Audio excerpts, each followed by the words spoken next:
Welcome to my channel. आज इस lecture में हम टू डायमेंशनल ज्योमेट्री से रिलेटेड एक थ्योरम करने जा रहे हैं, उसका प्रूफ देखेंगे।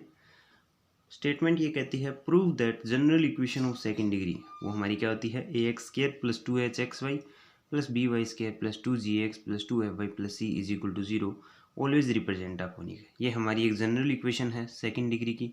हमें ये प्रूव करना है कि ये कोनिक को रिप्रेजेंट करती है। दैट मीन्स ये जनरल इक्वेशन हो सकती है सर्कल की, इलिप्स की, पैराबोला की, हाइपरबोला की। ये चीज़ हमें प्रूव करनी है। तो उसके लिए हम क्या करते हैं, जैसा कि हमें पता है जो सर्कल होता है, इलिप्स या पैराबोला होता है, उनमें एक्स वाई टर्म नहीं होती है। दैट मीन्स एक्स और वाई एक साथ मल्टीप्लाई हुए, ऐसी कोई टर्म नहीं होती है। तो सबसे पहले हमें इसको स्टैंडर्ड फॉर्म में कन्वर्ट करना होगा। That means equation free from x y, ये हमें बनाना है। तो स्टैंडर्ड फॉर्म में कन्वर्ट करने के लिए हम एक सब्सटीट्यूशन अप्लाई करते हैं। दैट इज एक्स की जगह हम x cos theta minus y sine theta put करेंगे, और वाई की जगह हम क्या पुट कर देंगे, x sine theta plus y cos theta. ये वैल्यू हम इक्वेशन 1 में पुट कर देते हैं। इक्वेशन 1 में एक्स और वाई की वैल्यू पुट करने पर हमारी इस टाइप से एक इक्वेशन और आ जाती है। अब हम क्या करते हैं, यहाँ पर इसका स्केयर ओपन कर देंगे और ए की मल्टीप्लाई कर देंगे। सिमिलरली इसकी हमने मल्टीप्लाई करके लिख दी है। यहाँ पर इसका स्केयर ओपन करेंगे और बी की मल्टीप्लाई करके कुछ ऐसा लिखा जा सकता है। इसके अंदर मल्टीप्लाई करके कुछ ऐसा आ जाएगा, और इसकी अगर हम मल्टीप्लाई करते हैं तो हमारे पास ये वैल्यू आ जाती है plus c is equal to 0, कुछ ऐसा आ गया। अब यहाँ पर देखो, एक्स स्केयर की टर्म, एक्स स्केयर की टर्म, एक्स स्केयर की टर्म, इनमें एक्स स्केयर कॉमन लेंगे। सिमिलरली वाई स्केयर वाली टर्म में से हम वाई स्केयर कॉमन ले लेते हैं, और एक्स वाई की टर्म में से हमने एक्स वाई टर्म कॉमन ले ली। यहाँ पर हमारे पास में एक्स वाई था, इसमें भी एक्स वाई है, इसमें एक्स वाई है, इनमें से हमने एक्स वाई टर्म कॉमन ले ली। सिमिलरली वाई स्केयर की टर्म कॉमन ले ली, एक्स की फैक्ट कोफिशिएंट की टर्म एक तरफ कर ली और वाई की टर्म अलग कर ली। तो हमारे पास में ये एक रीअरेंज्ड इक्वेशन आ जाती है, जिसमें एक्स स्केयर की टर्म अलग, एक्स वाई की अलग, वाई स्केयर की अलग, एक्स की अलग और वाई की अलग है, प्लस में सी इज इक्वल टू 0।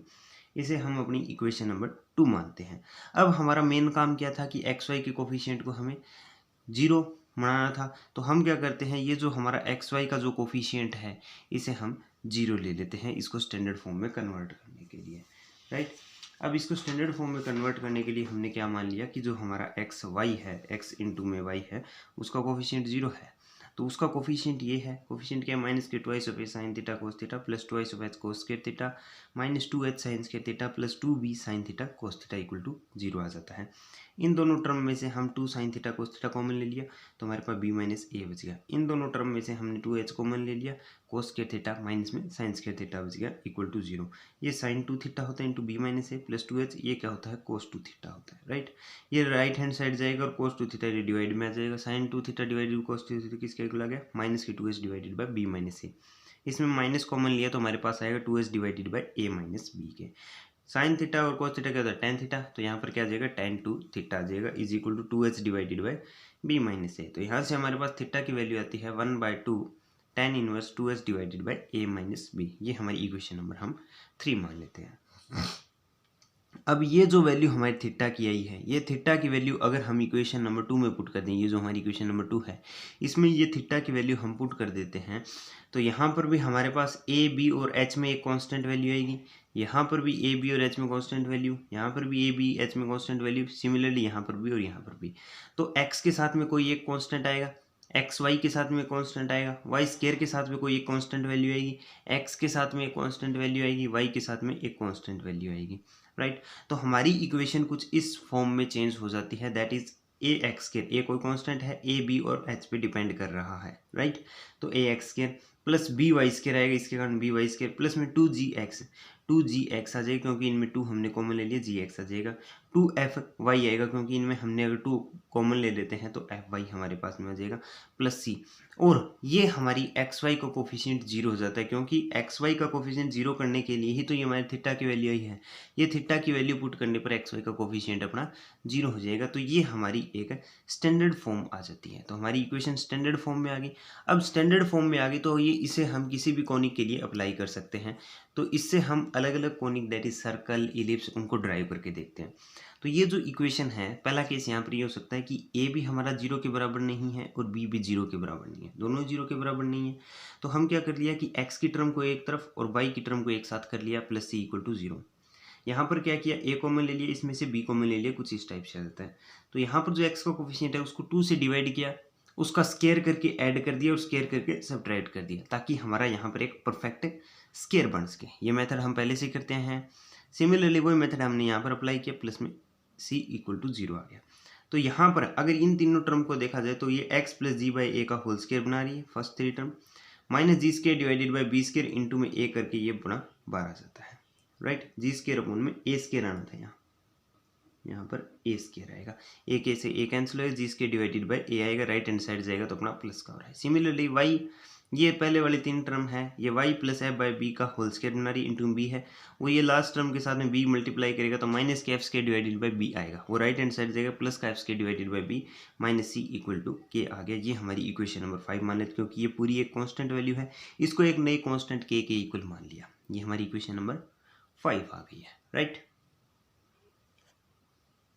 अब अगर हम इस इक्वेशन नंबर 5 को देखते हैं तो इसके लिए अगर हम transferring origin to minus g by a minus f by b, ये जो अपना पॉइंट है, इस पॉइंट पे अगर हम ओरिजिन को ट्रांसफर करते हैं, दैट मीन्स x की जगह हम क्या रिप्लेस कर दें, x minus g by a, और y की जगह y minus f by b हम अगर रिप्लेस कर दें तो हमारे पास में जो हमारी गिवन इक्वेशन है वो कुछ इस फॉर्म में आ जाती है, a x square plus b y square is equal to k आ जाता है। इसे इक्वेशन नंबर 6 मान लेते हैं, राइट। अब हम यहाँ पर देखा जाए तो ये एक इक्वेशन आई है, ये किसी की भी इक्वेशन हो सकती है, सर्कल की भी इक्वेशन, लाइन की भी इक्वेशन बना सकती है, इलिप्स की भी इक्वेशन, हाइपरबोला, किसी की भी इक्वेशन बना सकती है, लेकिन डिपेंड किस पे करेगी, के पर डिपेंड करेगी। तो यहाँ पर अगर हमारा के 0 हो जाता है, के 0 हो गया तो वाई स्क्वायर किसके इक्वल आएगा, minus a by b x square के इक्वल आएगा। तो यहाँ पर देखा जाए तो ये हमारा क्या है, a pair of straight line को रिप्रेजेंट करेगी, क्योंकि दोनों तरफ अगर हम स्क्वायर रूट करेंगे तो स्क्वायर टर्म कैंसिल हो जाएगी, एक्स और वाई में टाइम आएगी, वन वेरी सिंगल डिग्री की टर्म आएगी, दैट मीन्स ये हमारी पेयर ऑफ स्ट्रेट लाइन को रिप्रेजेंट करेंगी। वो पेयर हमारे रियल और डिस्टिंक्ट कब होंगे, जब ये दोनों अपोजिट साइन के होंगे। अपोजिट के होंगे दैट मीन्स ए माइनस का हो जाएगा, बी माइनस का, तो माइनस कैंसिल हो जाएगा, रूट करेंगे तो हमारे पास पॉजिटिव वैल्यू देगा। अगर ये दोनों सेम साइन के हैं दैट मीन दोनों नेगेटिव है या पॉजिटिव है तो नेगेटिव वैल्यू रहेगी, रूट करेंगे, रूट में माइनस आएगा, माइनस आएगा दैट मीन इमेजिनरी हो जाएगी, तो इमेजिनरी लाइन एग्जिस्ट करेगी। ये चीज़ हमने यहाँ लिखी है।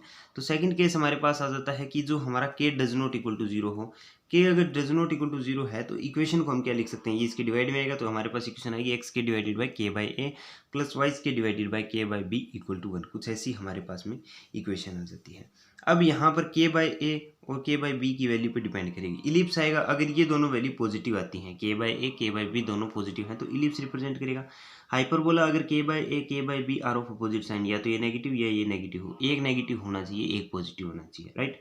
सर्कल रिप्रेजेंट करेगी अगर ए और बी इक्वल आ गई तो x square plus y square equal to k आ जाता है, तो हमारी एक सर्कल की इक्वेशन आ जाती है। सिमिलरली रेक्टेंगुलर हाइपरबोला को रिप्रेजेंट करेगी जब हमारा ए माइनस बी के इक्वल हो, और इमेजिनरी इलिप्स को रिप्रेजेंट करेगी अगर के बाई ए और के बाई बी दोनों के दोनों ही हमारे अगर नेगेटिव हो, राइट। तो ये हमारा फर्स्ट केस था। सेकंड देखते हैं।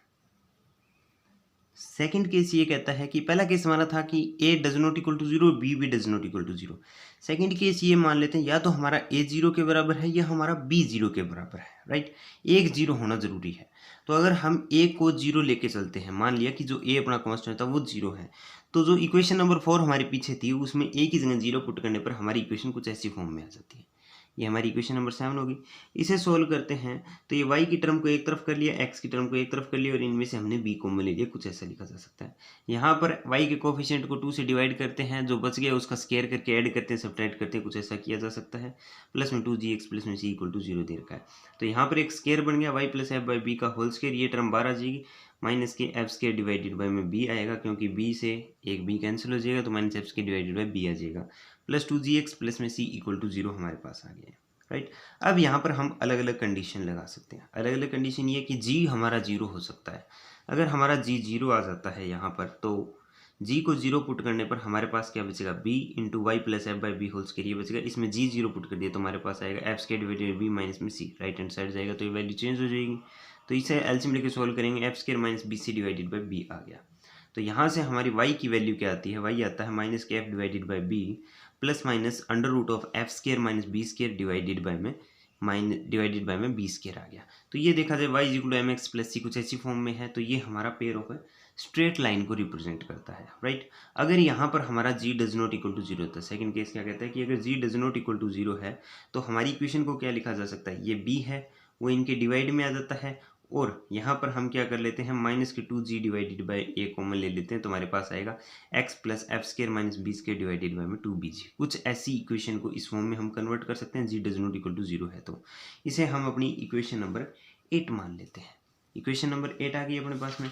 अब यहाँ पर अगर हमारा देखा जाए तो हम ओरिजिन कहाँ पर शिफ्टिंग करते हैं, shifting origin to f square minus b c divided twice of bg and f by b, right. That means shifting origin to this point को, इसका मीनिंग क्या है कि हम x की जगह क्या रिप्लेस कर देते हैं, x minus f square minus b c divided by 2bg, और y की जगह हम रिप्लेस कर देंगे y minus F divided by b, ये वैल्यू हम रिप्लेस कर देंगे। ये वैल्यू अगर हम इसमें पुट कर देते हैं तो हमारी इक्वेशन कुछ ऐसी फॉर्म में आ जाती है, y square minus 2g divided by b into में x आ जाएगा, विच रिप्रेजेंट आ पैराबोला। तो हमने पैराबोला प्रूव कर दिया, सर्कल प्रूव कर दिया, pair of straight line prove कर दी, इलिप्स भी प्रूव कर दिया, रेक्टेंगुलर हाइपरबोला प्रूव कर दिया, हाइपरबोला प्रूव कर दिया, इमेजिनरी इलिप्स भी प्रूव कर दिया, लगभग कॉनिक हमने प्रूव कर दिए हैं। एक कंडीशन और बन जाती है कि a और b अगर दोनों ही बराबर हो जाएं तो a और b को बराबर पुट करने, b की जगह a पुट कर देते हैं इक्वेशन नंबर 4 जो हमारी पीछे थी उसमें, तो हमारी इक्वेशन आती है a x square plus a y square plus 2gx plus 2fy plus में c इक्वल टू 0। तो ये हमारा सर्कल रिप्रेजेंट करता है, सर्कल भी हमने प्रूव कर दिया। दैट मीन्स जो हमारी सेकंड ऑर्डर की जो इक्वेशन थी, जो क्या थी, a x square plus 2hxy plus b y square plus 2gx plus 2fy plus c equal to 0, ये जो हमारी इक्वेशन थी ये क्या रिप्रेजेंट करती है, कोनिक को रिप्रेजेंट करती है। तो हमने इसको कोनिक प्रूव करना था, कोनिक प्रूव करने के लिए हमें प्रूव करना था कि ये इलिप्स को, सर्कल को, हाइपरबोला को, पैराबोला को, सभी टाइप के जो 2 डायमेंशन में जो कोनिक होते हैं उनको रिप्रेजेंट करती है। तो वो हमने सभी चीज़ प्रूव कर दी। Thank you.